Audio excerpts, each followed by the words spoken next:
சிவகங்கை அருகே மாற்று சுழற்சி முறை மூலம் கழிவுகள் இன்றி ஒருங்கிணைந்த பண்ணை செயல்பட்டு வருகிறது. அது குறித்த ஒரு பார்வை. சிவகங்கை மாவட்டம் கொல்லங்குடி அருகே அமைந்துள்ளது வெட்டநேரி கிராமம். இக்கிராமத்தில் சுமார் 60 ஏக்கர் பரப்பளவில் அமைந்துள்ளது இந்த கழிவில்லா ஒருங்கிணைந்த பண்ணை.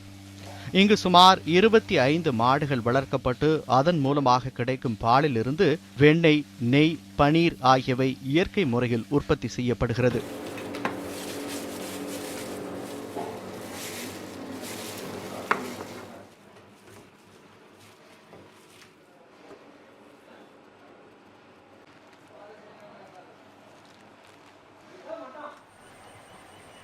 மாடுகள் மூலமாக கிடைக்கும் சாணம், கோமியம் இவற்றை கொண்டு பஞ்சகாவியா எனப்படும் பொருளும் தயாரிக்கப்படுகிறது.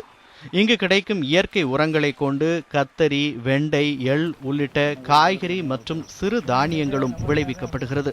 பூச்சிக்கொல்லியாக சாணத்திலிருந்தே தயாரிக்கப்படும் பூச்சிக்கொல்லிகளே பயன்படுத்தப்படுகிறது. எல்லாமே எங்களோட தீவனம் எல்லாமே நாங்களே உற்பத்தி பண்ணிக்கிறோம். நாங்களே அரைச்சி நாங்களே ஃப்ரெஷ்ஷாக ஆடு, மாடு, கோழிகள்லாம் கொடுக்குறோம். அதனால் என்ன அட்வான்டேஜ்னால் ஒரு இயற்கை முறையில் பொருட்கள் வருது. இயற்கை முறையில் பொருட்கள் வருதுன்னா பால், முட்டை, காய்கறி இதெல்லாம் சென்னையில் சந்தைப்படுத்துகிறோம்.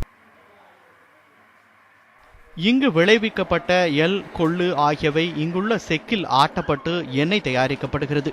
மீதமுள்ள புண்ணாக்குகள் மாடுகளுக்கு உணவாக அளிக்கப்படுகிறது. எல்லாமே காய்கறி எல்லாமே போடுறாங்க, எல்லாமே போட்டிருக்காங்க. பூரா சாணி உரந்தேன், மற்ற உரம் எதுவுமே இல்லை. இதே தான் அவங்க செய்கிறாங்க. ஆரோக்கியமாக இருக்கு. நகரங்களை நோக்கி விவசாயிகள் படையெடுக்கும் சூழலில் இதுபோன்று கழிவுகளை கொண்டே இயங்கி வரும் கழிவில்லா பண்ணைகள் எதிர்காலத்தில் விவசாய தொழிலில் ஈடுபட்டுள்ள அனைவருக்கும் ஒரு சிறந்த எடுத்துக்காட்டு என்றே கூறலாம். நியூஸ் 7 தமிழுக்காக சிவகங்கையிலிருந்து சுப்பிரமணியன்.